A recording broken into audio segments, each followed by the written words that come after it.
Morning everyone, like I'm not sure dinig ako doon sa kabila. Otherwise, our colleagues can have a test muna kung dinig ako ng mga nasa room.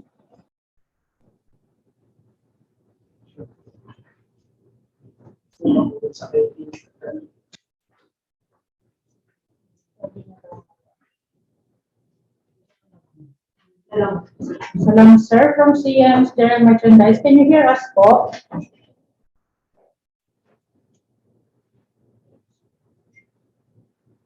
Parang siya, hindi natin i-request yung video.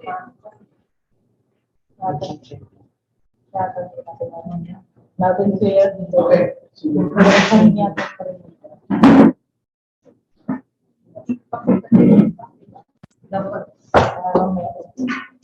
Okay, thank you, sir. Loud and clear. Sige. Good morning again. This is a Prebid conference for the supply, delivery, and installation of various furniture and fixtures for the fiscal year 2021. The public bidding number PB 2022-003. That's one. May I request Secretary to determine if the member of the back, if we are in quorum. Assalamualaikum warahmatullahi wabarakatuh. Good morning, everyone. First of all, we would like to have a call order. We would like to announce the presence of our back chairperson, Mr. Hassan Jamil, Ms. Saray Masakal, our back vice chairperson, Ms. Sandra Makapua, our back member, Mr. Pandi Dilip Pandi, also a back member. We have also one back member, Michelle Agata, but she's not feeling well. So the back is 4 out of 5 present today. So they are in. We also acknowledge the presence of our TWG, Engineer Michael Abar, TWG, Baharuddin Muhammad, our TWG, and part of the back members, Sharat Fernandez, yours truly, Jean Abdul, Ahmad Tamid, Back Secretariat, and we also acknowledge the presence of our observers from COA, Ms. Santanina Datuino. So also we have the observers from our Maguindanao Provincial Office, no? Ma'am Laila Kadir, so thank you. Of course, we have here Ben Mas to present this short presentation on this Prebid conference. This particular bid. Thank you, Madam Secretary. So the back is now in quorum. This meeting is now called to order. As an introduction, we would like to welcome potential bidders for participating in this activity. We will be presenting ano yung magiging laman, ano yung aming expectations, ano yung mga proseso, technical specs na kakailanganin natin. We are happy to note and to see potential bidders participating in this process. As we all know, the law of the Government Procurement Reform Act requires that all procurement in the government should be done in public. So we participating is an important component that we as a ministry, using government funds, using the taxes of the people, are doing it in public in a competitive manner. We would also like to note that we have informed, we have informed some observers coming from NGO. When they receive the invitation, they should be here. They are actually participating in some of the things, just today that they are not around. Nevertheless, this is a requirement. From our side, we informed them. So I'd like to acknowledge, meron ba? Kung sino yung mga potential bidders natin. the record before we can start? Shall we? Do we need to mention that, or maybe we can ask them to introduce themselves, of which the name and which company you are representing? We can start with the sir from the other side. Over to you, sir. Assalamualaikum and good morning po. I am Aladdin Salintan, representative of Millennium Tech Veterinary Office Supplies.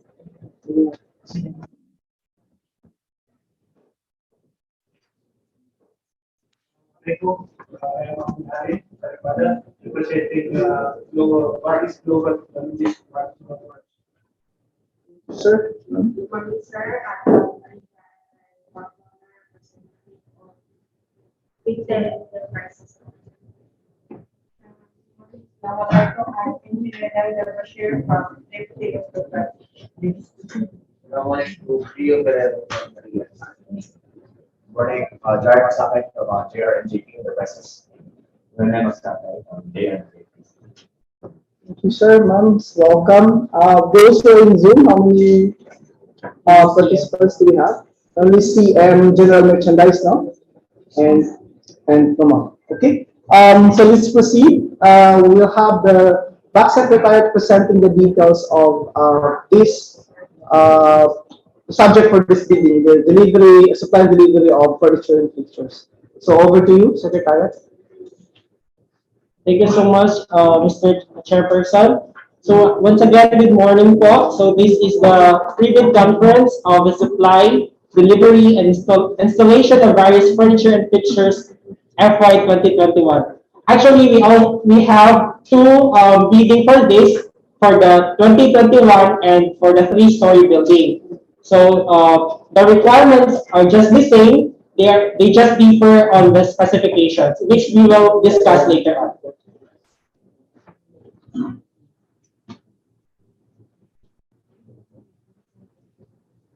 Okay, so the purpose of pre-bid conference, first, to clarify and address bidders' questions on the different aspects of the procurement at hand, and for bidders to fully understand the requirements.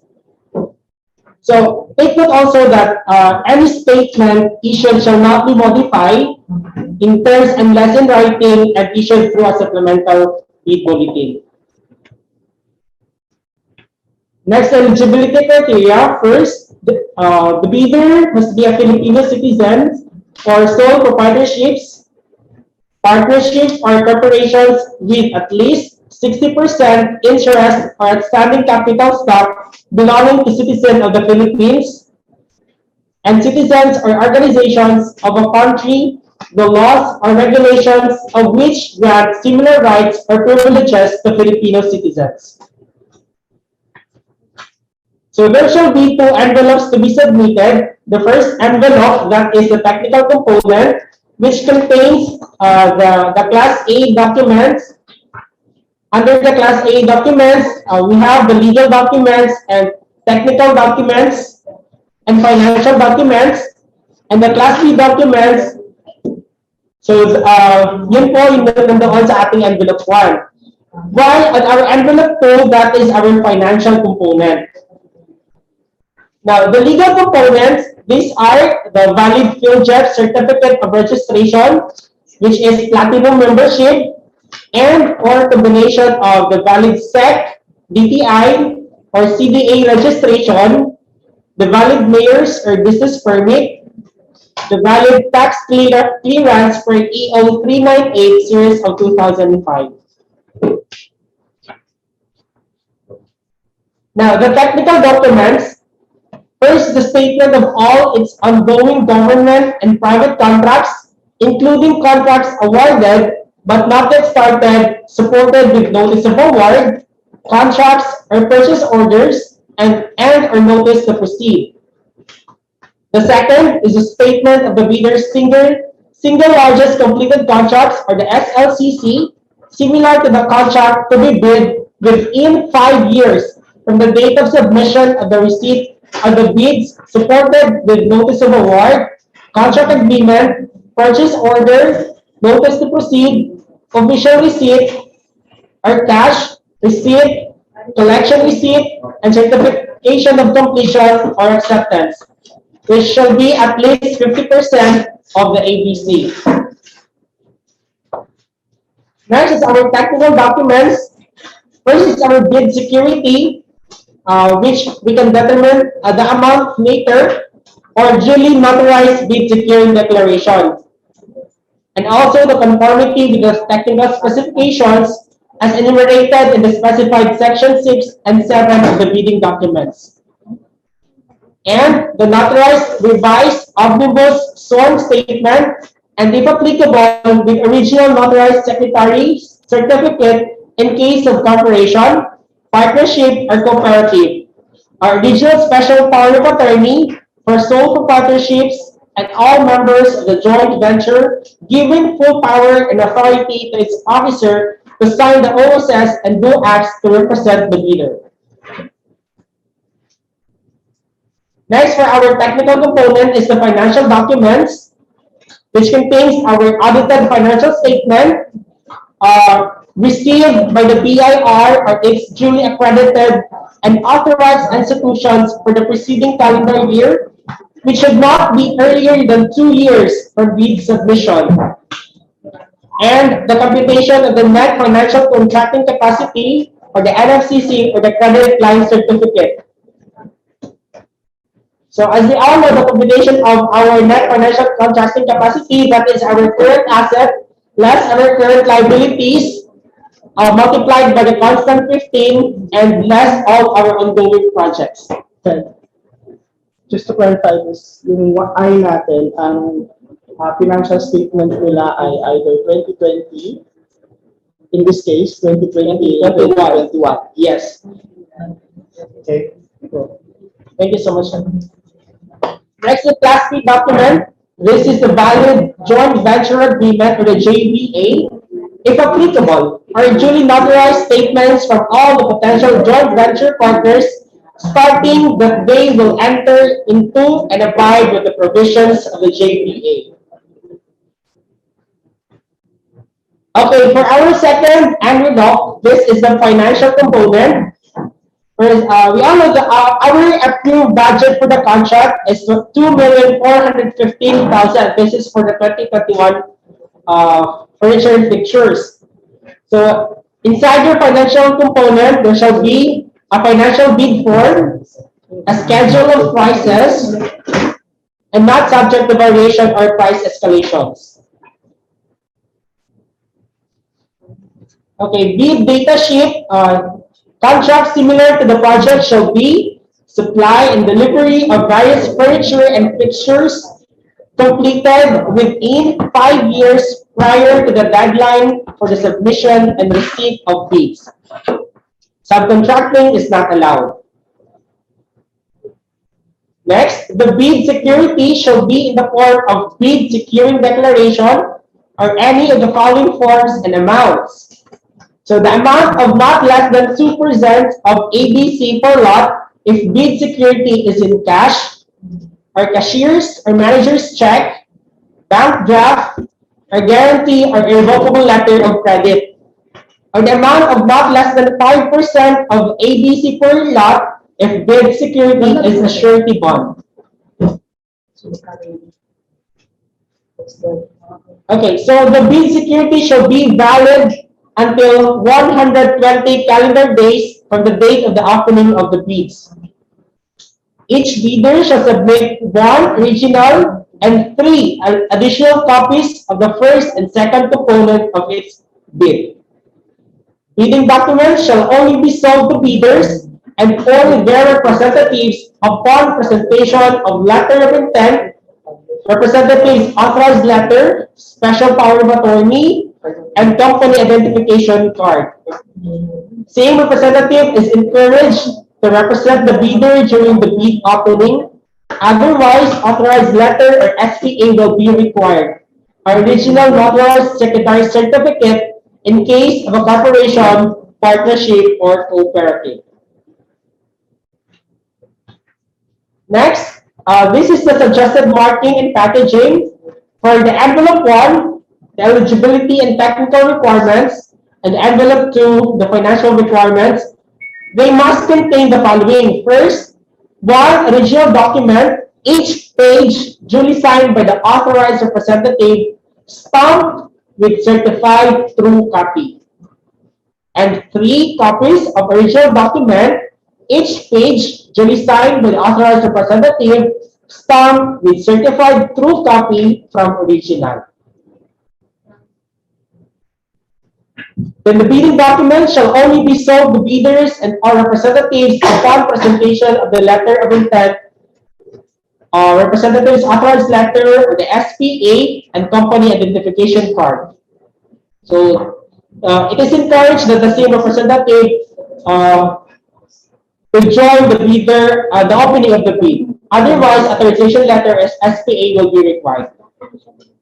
Note, all envelopes must be properly sealed and marked, and all documents must be tabbed according to the checklist. So this is the suggested marking and packaging. So there you can see the bidder's name, the name of the company, and the office address. In the upper right, you will see the original bid first envelope and the original bid second envelope. Then the title of the project, which is the supply, delivery, and installation of various furniture and fixtures, FY 2021, and the public bidding number 2022-003-1. Then under that, the name of our batcher person and our ministry. Then do not open before the date of our bid opening. Next, this is for our copy 1. This is your suggested marking for the copy 1. So, ang ibahin lang din, instead of original copy, copy 1. Same marking, then copy 2, and copy 3. So, you will have 1 original copy and 3 additional copies. Okay, so here is the diagram on how will you put your envelopes. So inside the original envelope, we'll have the first envelope for the original technical component and the second envelope for your original financial component. So be sure lang po that your envelopes are properly sealed. So dapat your envelopes for your technical components and your financial component must be separated. Hindi siya isang envelope lang. And the 2 envelopes na ilagay niyo sa other envelope yung sa kanyang original bid. Okay. And same also with your additional 3 copies. Iba rin ang envelope ng technical, pati envelope ng financial, ipapasok niyo doon sa other envelope. So again, please make sure that all your envelopes are properly sealed.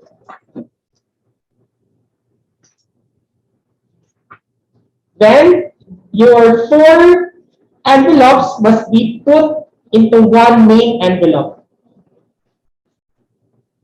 So, i-customize na lang yan kung paano siya malagay dun sa isang main envelope. Okay. Bids must be submitted personally or through courier. The bid price must be paid personally or through any payment centers available. So, if you wish to pay, you can pay them or pwede nyo ipadala through this name, Sarah J. M. Amil, and the contact number is there and the address. Then please provide a scanned copy of the payment slip and email it to the bank secretariat at mss@gmail.com. If you wish to pay it through payment centers. And that For the submission of bids, dito po sa regional office, in case, hopefully, in case we notice na medyo maraming sumali, baka po may choose ng venue, pwede rin po to mag-submit ng bids. Provided before the deadline ay much better na makasubmit po tayo. No? For those who would like to participate in these bidding opportunities. So, kasi wala po tayong online submission of bids, wala po kasi tayong ganong guidelines. So, ano muna, physical submission po muna ng ating mga dates po. So, either through courier or through here the regional office or further notice, the back of the suitability will amend for the change of the main fees po, no? Para sa mga changes po na mga we will notify you for the changes. Thank you, Ma'am Jane. And the deadline for the submission of bids. Bids must be received at the address and on or before the date and time indicated in the BDS. Bids submitted after deadline shall be declared late and shall not be accepted. Whether that's a second, a minute, if you submit your bid beyond the deadline, it will not be accepted. But we'd like to put emphasis on this, but based on our experience. We'd like to put emphasis on this based on our experience.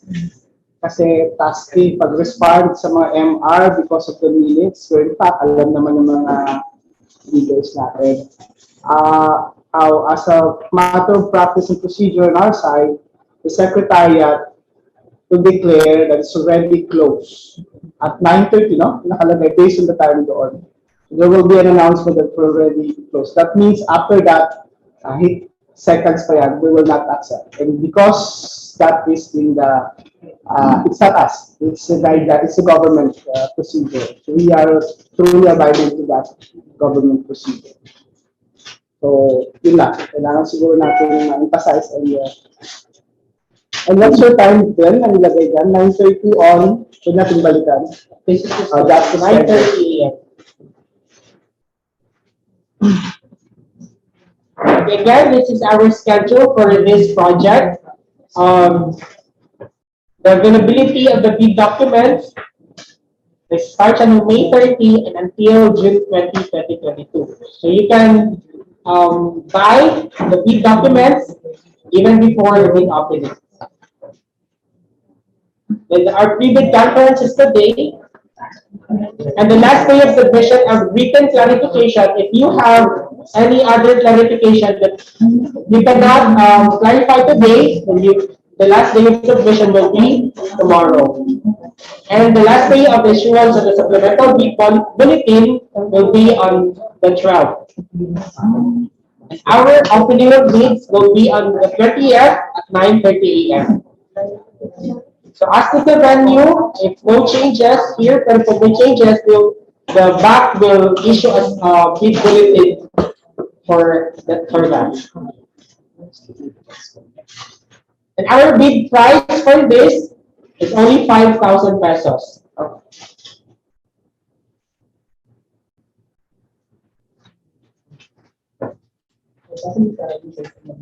So both 5,000 pesos if you wish to buy the bid documents for the 2021 furniture and fixtures, that's 5,000. And for the 3-story building, that's also 5,000 pesos.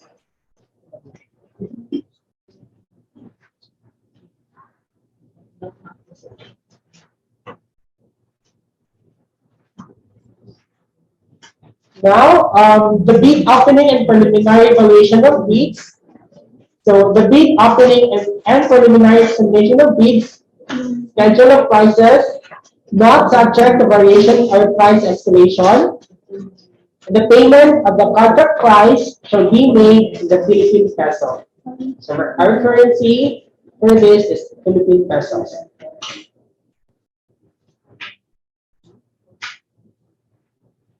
So these are the common reasons for the disqualification during the bid opening. So let's take note of this.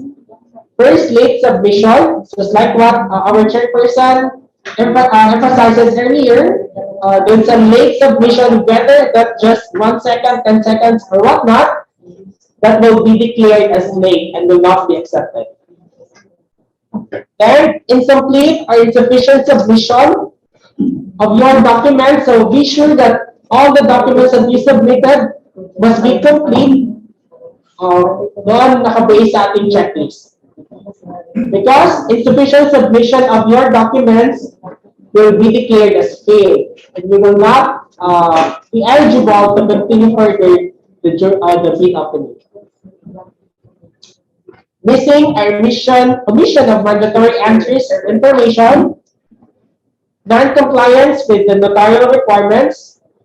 So if all your documents that need to be notarized are not being notarized, then that is subject for failure also of your bid. Yeah, pero check ko pala kung pati nag-notarize ay may number. Yes. The failure to sign relevant documents. So dapat all the documents must be signed by the authorized signatories. Surety bond, bank guarantee does not include some or all conditions for bid security for future.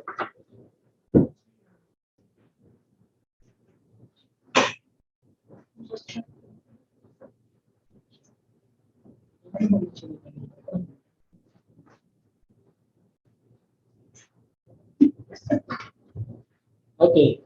So, bid evaluation and comparison of bids. So that is a confidential process. So then the lowest calculated bid, we will identify the lowest calculated bid, correct calculated prices of the bids, and the ranking of the total bid price.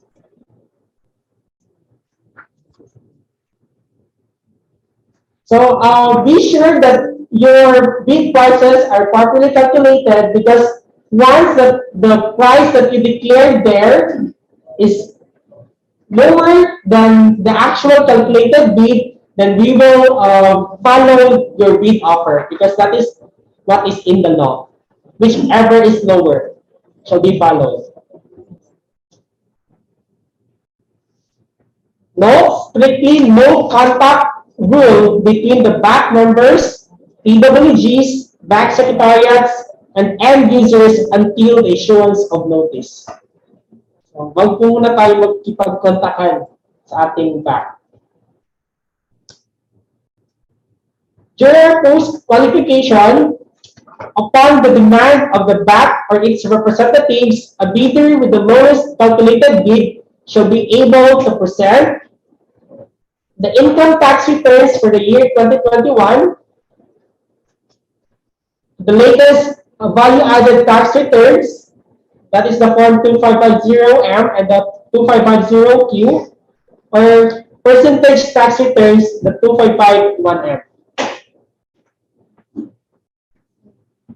Income tax and business tax returns stated above should have been filed through the electronic filing and payment systems, or the EFTS. We will show that to the PWGs and the back during the post-qualification. Then the proof of completion of the single largest contract, as identified in the statement of the single largest contract, we shall be copy of any verifiable documents, such as but not limited to the following: your contracts or the purchase orders, the corresponding sealed invoices, the official receipts, cash receipts, collection receipts, and certificate of satisfactory completion.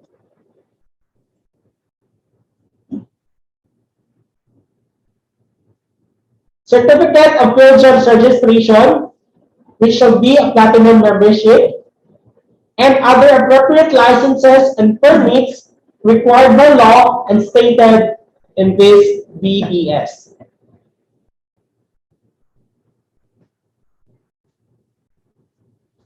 Next, the documents to verify or support its statement of ongoing or statement identifying its single largest completed contract, which may consist of the following: an appropriate and clear duly signed contracts, purchase orders, agreements, notice of award, job orders, or notice to proceed, with the corresponding duly signed certificate of completion, delivery receipt, inspection and acceptance reports, certificates of final acceptance, or official receipts.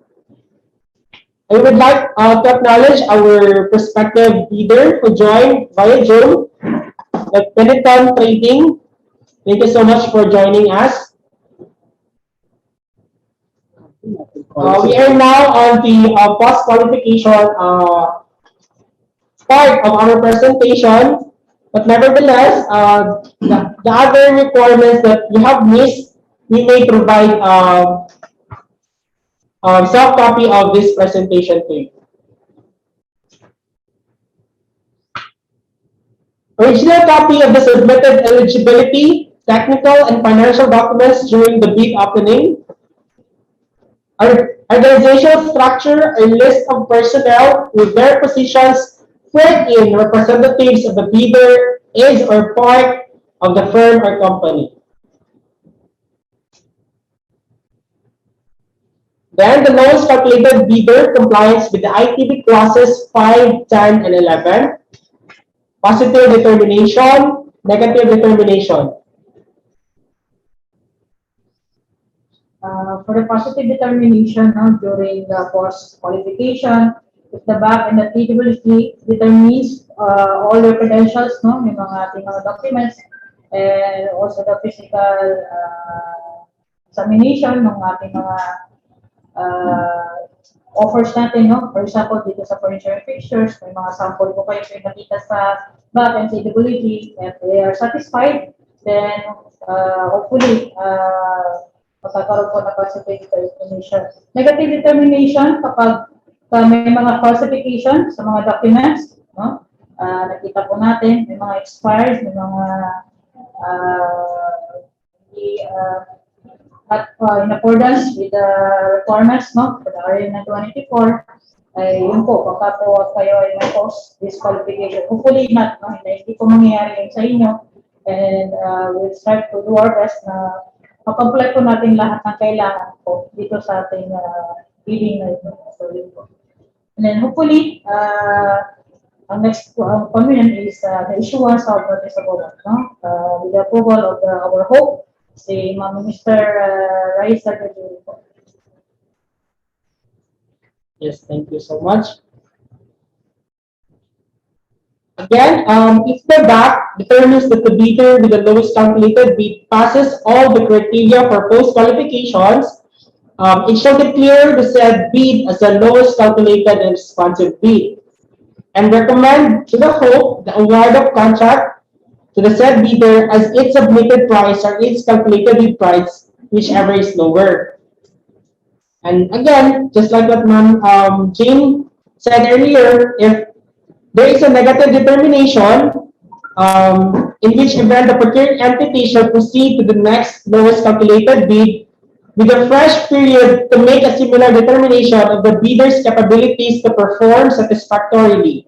If the second bidder, however, fails the post-qualifications, the procedure for post-qualification shall be repeated for the bidder with the next lowest calculated bid, and so on until the LCRB is determined for recommendation for contract award.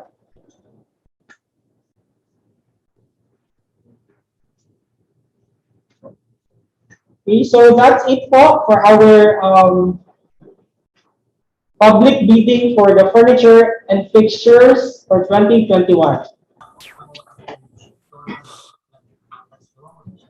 Hello po, good morning. Sir, Yes, good morning. Yeah.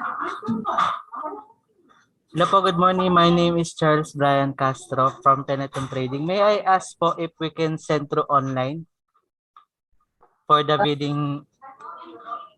Unfortunately, sir, we don't have yet guidelines on the submission of bids online. So what we can do is only to send the physical documents through courier po. If you're in, you're from what, sir? I mean, location po, sir. From Manila, Caloocan, ma'am. If you're from far area, let's say in Manila, you have to send the physical documents to, through the fastest courier that you know. Kasi yun po yung wala pa po kaming guidance, no, for online submission of bids. But the GPPB is working on it, and hopefully, although wala pa pong kaming hindi pa po na-designate, naka-cascade dito sa BARM yung online submission of bids, but the GPPB is working on it po. Noted, ma'am. Thank you po. Just i-clarify lang natin that it's based on the receipt, not the sending pag courier. Yes. Pa-clarify. So, sir, hopefully, in case po, no, willing po kayo to participate on this bid, we have to receive, no, we make sure na yung ating deadline for submission of bids, and of course, the time of the deadline shall be, before, no, before po, sana darating ang inyong bids. Kasi po, titingnan po namin kung kailan po namin na-receive. Yes po, ma'am. Noted po. Thank you po.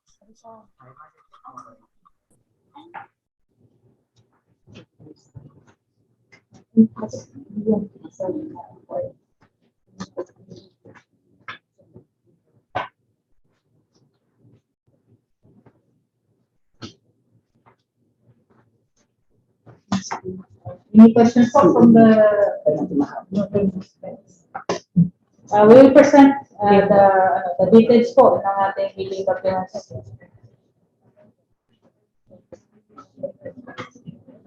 Pasok na lang. Pasok na lang.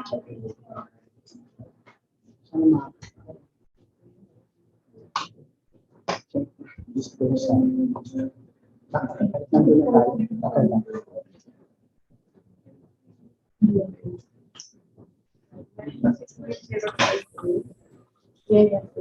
Hello po, may ask lang po ko ulit. Yes po, sir. Yung sa mga items po, may mga sample pictures po ba kayo for reference? Or kami po yung magbibigay ng sample picture po para sa inyo? So far, Na-offered item namin. okay. So far, what we have on our bidding documents ay yung mga technical specifications lang po. Wala po kaming naka-attach na kung ano yung parang preference, baka kasi matamaan kami na parang may branding. So, kahit walang branding, but still parang magbigay kami ng preference ito, any product, but which is not. We provide all the technical specs that PWG and the backside client that end users know. Yun po yung ating profession. But if you would like to also, in case po, sasali po kayo sa bidding, pwede po kayo mag-attach ng ano po yung ipo-offer niyo po na furniture and fixtures po. Mas okay po yun, sir. To attach brochures, pictures na possible na kung ano po yung offer niyo sa ministry po. If I may add, I may add to that, the reason why we're not putting pictures in there, kasi indirectly or directly, malagay mo kasi kung anong particular unit or particular, which is somehow mag-picturean mo yung brand. We are, as part of the, we are not supposed to be suggesting any brand. So, pag nag-picture kami, definitely makita mo anong brand at yun na makita ng potential bidder at yun ang ibibigay niya. So, we opted not because of that reason, but we cannot stop you from sending kung ano yung ibibigay nyo.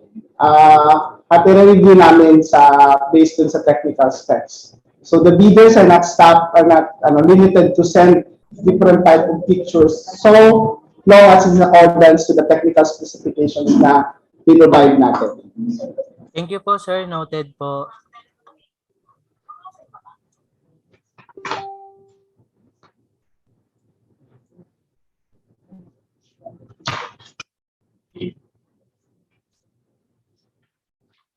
Any question? Move tayo sa iba, then?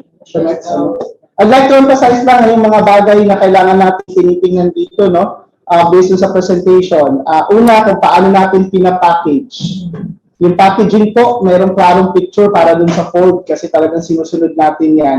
Na-experience kami na talagang when ang back, kung tanggapin ba o hindi, tricky lang yun, sa packaging pa lang yun. Pangalawa, sabi na natin, yung submission.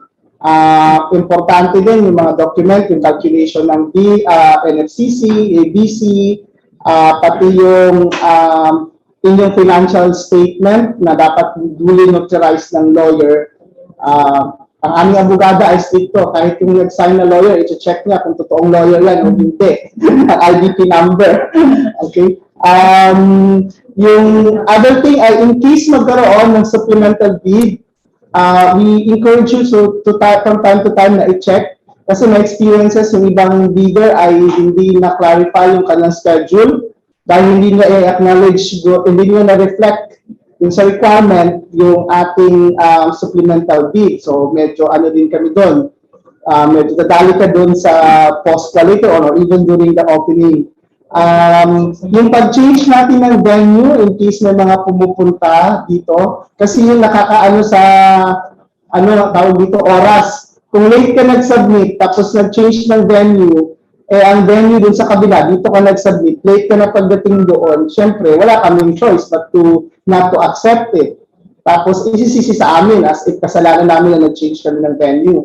I'd like to emphasize na it's the bidder's responsibility from time to time na i-check. Kasi hindi naman namin kayo na-inform isa-isa. Nandun sa public document yan na once magkaroon tayo ng supplemental bid. Hopefully hindi, no? Magkaroon ng supplemental bid. I guess that's all. And then, unless may question ng body. Yung supplemental bid kailangan sa text spec. Oh yeah, may mga chances na yung text specs ay hindi na-reflect na ipoprovide niya, in-attach niya lang yung supplemental bid. May experience kami ganun. So, hindi yung accepted. Dapat i-acknowledge na ito ay ipoprovide ko at pipirmahan. Ganun pong mga technicalities. Ganun po minsan nadadali ang mga bidders natin sa mga simple procedures. Kasi po, again, pagdating sa opening, wala pong discretionary power ng member ng BAC. Pass or fail lang po yan base din sa submission ng documents. Tapos, medyo stricto rin ito aming membro ng BAC pagdating sa post-qualification. Pag wala dun sa post-qual, hindi nyo na-trigger later. May mga technical working group po na expert or knowledgeable sa bawat technical specs na pinapadala pag magpo-post-qual kami. So, yun. May mga experience na binabalik namin yung hindi deliver dahil hindi in accordance to what we're supposed to be, what we are expecting based on sa technical specification. Yes, ma'am. May additional si attorney. Over to you.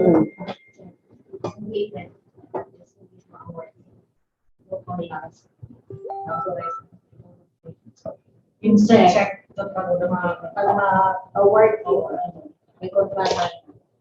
Yeah, baka ikaw na magpaliwanag. Sorry. I'll give it to our may additional information lang. Just in case po na approve na po yung kontrata, kayo yung awarded ng bids. So, please po refrain from any contact from anyone other than the authorized representative. Kasi po, we don't want anyone na nag-provide po sa loob para makapag-decide. Binibilisan ko namin yung check.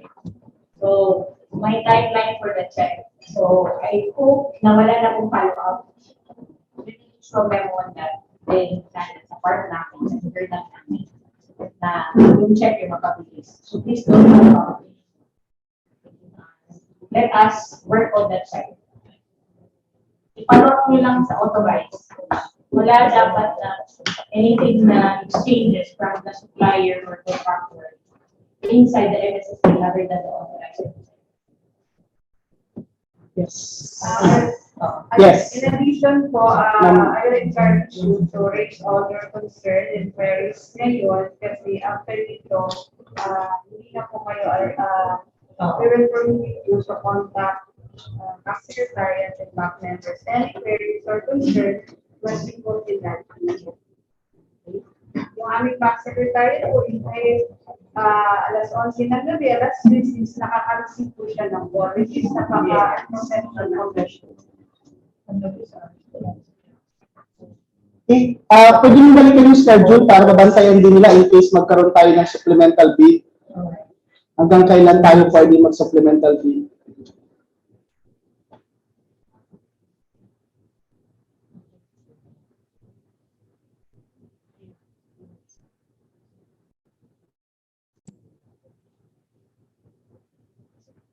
Schedule. Ayan. So, check nyo na lang po kung hindi pa na-picturean or what. And that is our schedule po. The last submission of your detailed clarification. If you still have clarifications after this conference, will be only until tomorrow.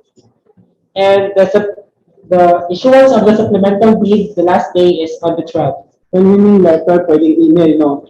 Text message is written or not? Attorney. Sorry, written naman. Storage. And text message. So email. Email. So pwede pa kami mag-issue ng supplemental kung may mga pagbabago, lalo na sa specs, hanggang June 12, araw ng kalayaan. So June 20 po tayo magkita-kita at bigyan niyo po yung best niyo base dun sa price namin. Malito naman yun, 2 million. Okay. Okay, so May May question, sir. Sir, would you consider yung submission ng earlier than Yes. Yes. Yung sinasabi natin dito ay late lang.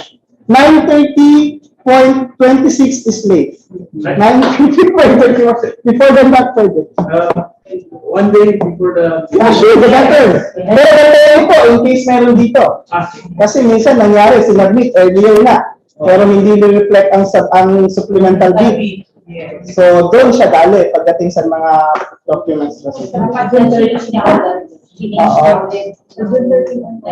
So, ang nare-recommend natin, kung mag-submit kayo, mag-check nyo na hanggang June 30 onwards. Baka earlier ka nag-submit, may supplemental bid pala. Hindi mo na-reflect, hindi namin doon yung mga titipad sa... Parang klaro na, parang hindi kami mapapagod sumagot sa inyong mga MR. Pagod mag-English ko, yeah. English yung mga MR, English din kami sasagot. Strike off the record. okay, so Mr. Chair, we have questions here from our Zoom. Pwede mag-request ng sample picture ng modules or items. Yan, nabanggit na natin yung kanina. This is the question from the CN's Clear Merchandise na kay nasagot na po namin kanina, again sir, as what we have here on our bidding documents is already the technical specs po. We don't put any pictures kasi branding na po kasi yung labas na. Kasi ibig sabihin may preference po kami na ganito dapat yung ibigay or yung offer nyo, which is not, no? What we have is the technical specs. The minimum technical specs na offer po namin dito sa bidding documents. If you could provide higher specs than that, then that's actually the better. That's the advantages to the government. Sinasabi natin. Okay. Baka kasi po ang mailagay namin ng picture Apple, mag-pinamay si Dell. Additional lang pala, si Miss Day lang po yung authorized na contact ko kasi meron kaming experience sa ibang supplier na kung ano hindi pwede kay Day. Sinusubukan nilang ilakay sa ibang member ng Vaccine Kaya, which is foul po yun. So dapat kay Day lang po kayo makikipag-contact. Siya po si Miss J. Pero kung paano sila sa office table. Sige, punta po tayo sa Specs. Hindi natin na. Sa laki ng office. We will proceed po here sa ating schedule of requirements and later on we will proceed to our technical specifications. Okay, for our schedule of requirements, this is under section 6 of our bidding documents. Floor-mounted aircon with installation that is 15 pieces. And the split pipe aircon with installation 2. The mobile pedestal 36. Executive chairs 15. Office chair 12. Office table 12. And the vault 7. So the delivery and installation po is within 45 calendar days at Mssd Region Office upon receipt of the notice to proceed.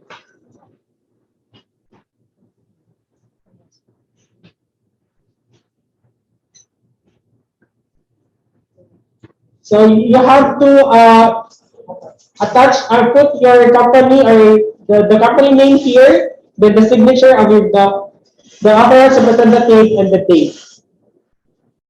stating that you are in compliance with the schedule of requirements. Next, this is our technical specifications.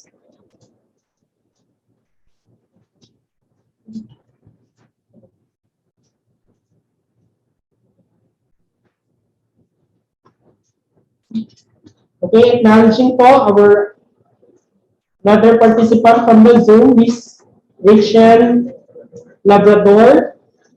Thank you so much po for joining.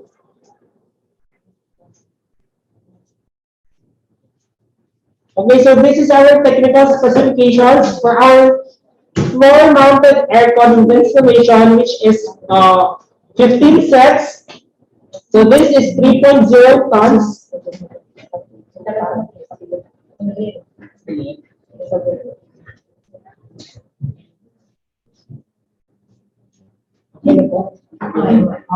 Okay, so the description of our floor-mounted aircon installation, 3.0 tons.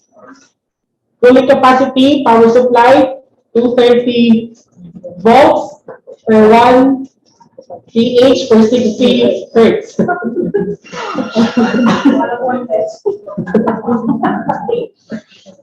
Refrigerant R410A. Performance data, cooling capacity at least 37,000 kilojoules per hour. Kilojoules. Power input.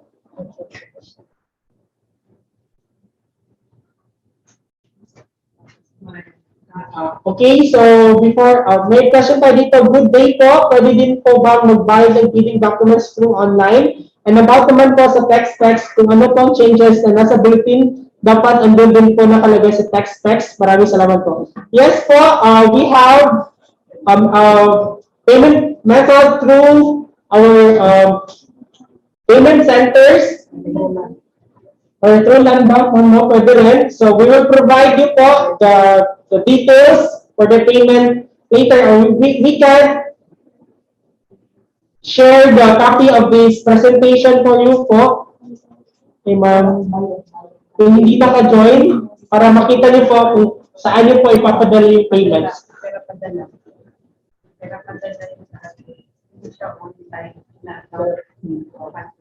Payment centers. Yes po, through payment centers po, so meron po tayong name doon kung saan po ipapadala yung inyong payment, provided that you should scan the receipt payment slip po, then send it to our bank secretariat as proof of your payments. And as for the technical specifications po, any changes in the bid bulletin shall reflect on your compliance with the technical specifications.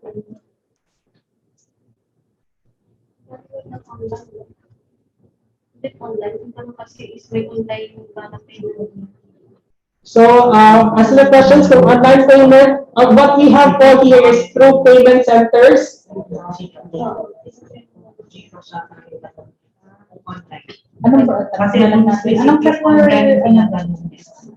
Tanong po, anong prefer online payment po ito? Like what?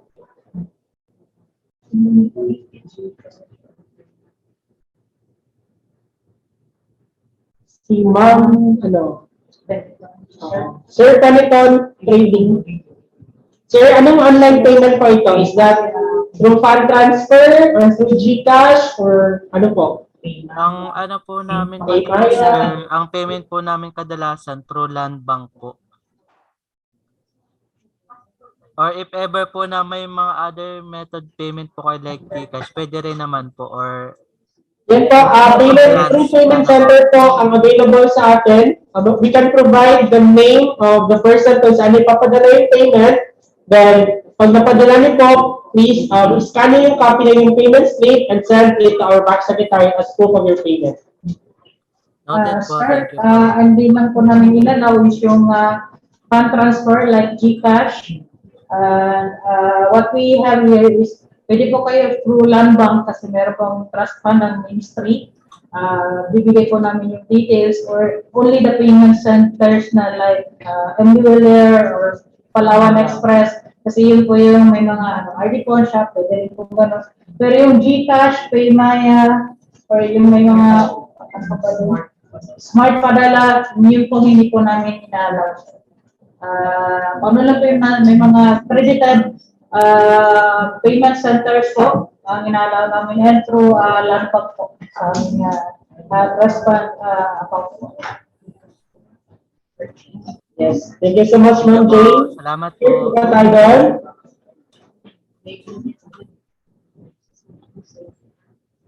Okay, to continue with the technical specifications for the floor-mounted air conditioner installation. The performance data cooling capacity is at least 37,000 kilojoules per hour. The power input 4,180 watts. The energy efficiency ratio is 9.1 kilojoules per watt hour. Then the sound level at low 54 dBA, 37,980 kilojoules per hour.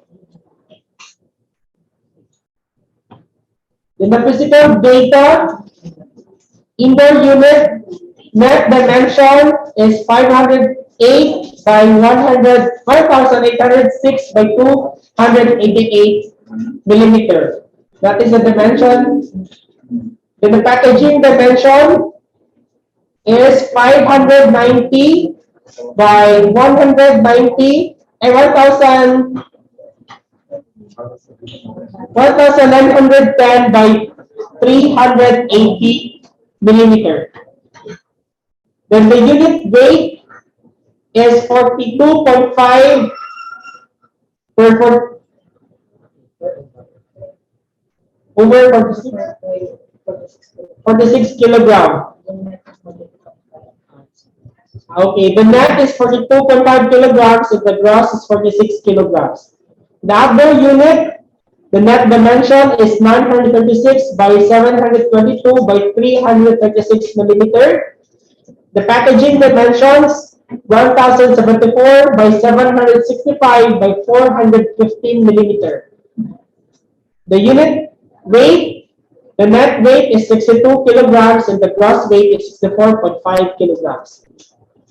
The compressor type is rotary, refrigerant piping connection, layer. Then with remote control, inclusion of installation of parts, accessories, and materials, and its proper installation and electrical works for rewiring in the office. Then at least 1 year warranty on parts and service, and at least 5 years warranty on compressor. The next is for our split type aircon with installation. Ito yung 2 sets ito siya. Then at least 2.0 horsepower. Then the cooling capacity is at least 15,000 kilojoules per hour. Then the power consumption at least 1,500 watts. The energy efficiency ratio is 11 kilojoules per watt hour. The sound level is at low, 31 dBA. Then the voltage, frequency, phase is 230 volt, 60 hertz, and 1 pH. The refrigerant type is R410A. Then the width, the height, and the depth should be at least 950 by 300 by 210 millimeters. With the pipe sizes,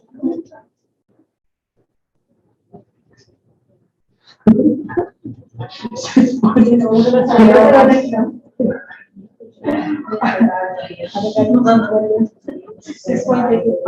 6.35 and 12.7 millimeter. Okay, the diameter.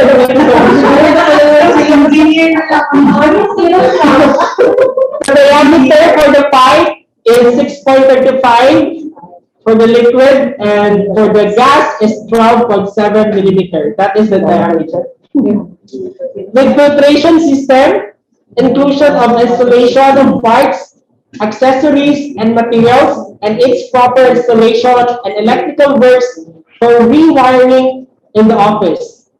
At least 1 year warranty on parts and service, and at least 5 years warranty on compressor. And for our mobile pedestal, 26 units, steel mobile filing pedestal with 3 drawers, 1 central lock, 1 pen tray, 1 file driver, and 5 casters. The material is steel with powder coating, and the color is white. For our executive chairs, 15 units, the dimension is at least 22 inches length by 22 inches width by 40 inches height. The height adjustable, height density pure foam cushion with lumbar support. Material is leather. The color is black. PU pad armrest with tilting mechanism. The base is chrome stair base. Chrome stair base.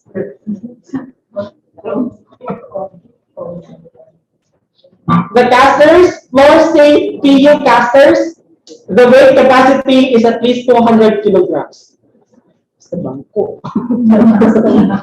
The office chair, the dimension of our office chair, this is 12 units. The dimension is at least 22 inches length by 23 inches width by 40 inches height.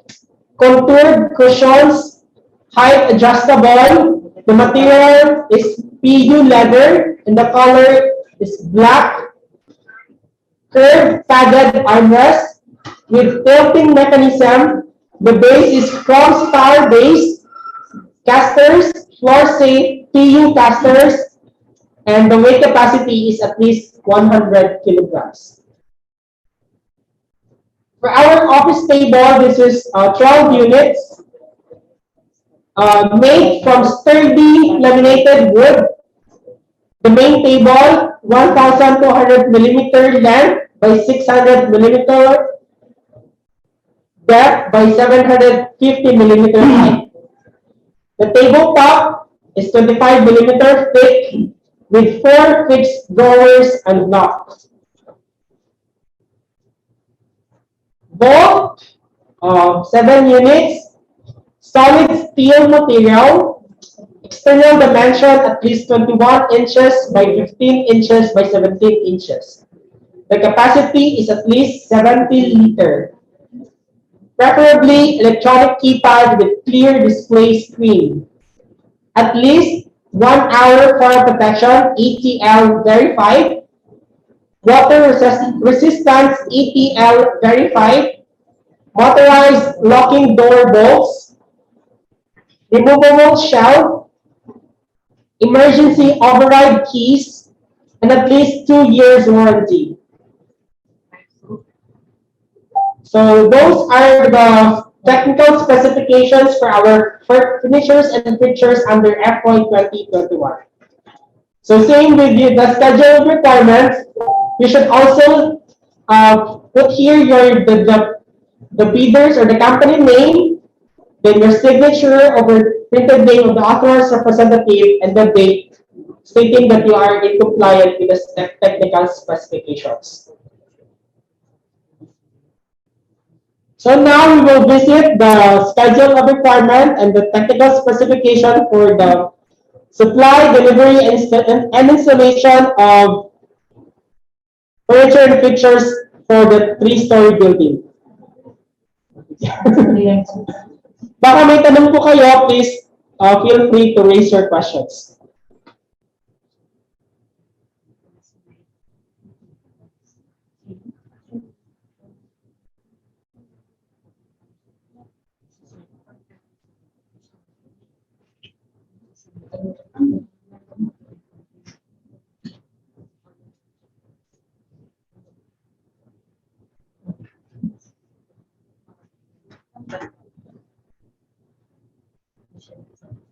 So, if you have downloaded the bidding documents ko, from PHS or our website, or nag-request ko kayo sa amin ng soft copy, pwede ko ng email.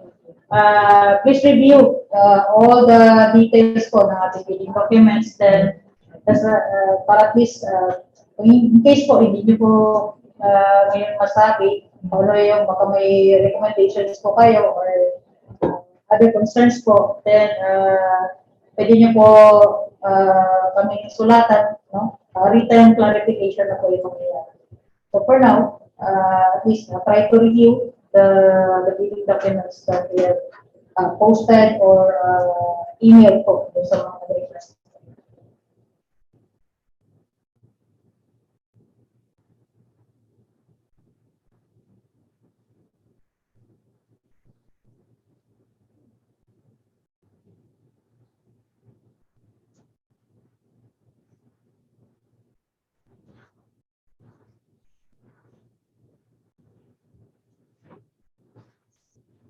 So, kung wala na po tayong questions for this audit bidding number 2022-003, punta po tayo ngayon sa 004. This is still a supply and delivery and installation of various furnitures and fixtures. This has different items, different specs. This is intended for our 3-story building na katatapos lang po na ipatayo. Then po siya i-install, no? Yung karamihan po sa ating mga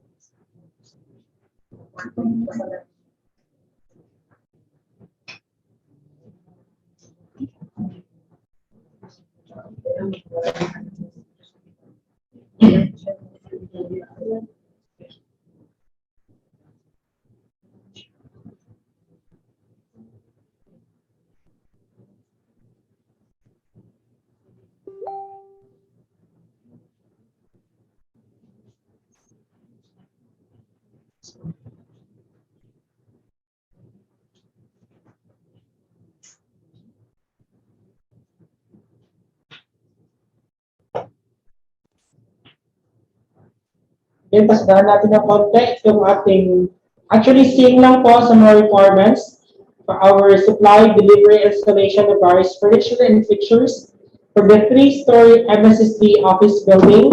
This is for public bidding number PB-2022-004-1. So again po, our criteria, Filipino citizen, then partnership or corporations with at least 60% interest of our standing capital stock belong to citizens of the Philippines and citizens or organization of countries, the laws or regulations of which grant similar rights or privileges to Filipino citizens. So we have 2 envelopes. The first envelope is a technical component and the second envelope is a financial component. Yes. So other technical component, dyan po yung ating legal documents, technical documents, and financial documents. So legal documents po, yan po yung ating field jobs, yung SEC, DTI, and CBA, yung ating mayor's permit, and ang ating valid tax clearance. Then yung ating mga ongoing government contracts po, for technical documents and our SLCCs. And for our still under technical documents or bid security and our conformity with the technical specifications and yung ating notarized revised omnibus sworn statement. Then for our financial documents, yung ating audited financial statements and yung ating computation ng ating NFCC. Yung sa ating AFS po, is be reminded na 2 years from bid submission, so that should be from 2020 and 2021. Then Class B document, if meron tayong JVA, yung ating valid joint venture agreement. So ang contract natin, ang ABC natin dito sa ating 3-story building is 4,500,000. That's subject to variation or price escalation. Then bid data sheet, then po, various furniture and pictures, and completed within 5 years prior to the deadline for the submission and receipt of the fees. So again, subcontracting is not allowed. So our bid security declaration shall be in the form of bid security declaration or any forms and amounts 2% of ABC if it is through cash or cashier's manager's check, the bank draft, and 5% of ABC per lot if it is through surety bond. And again, our bid security shall be valid 120 calendar days from the date of the opening of the bids.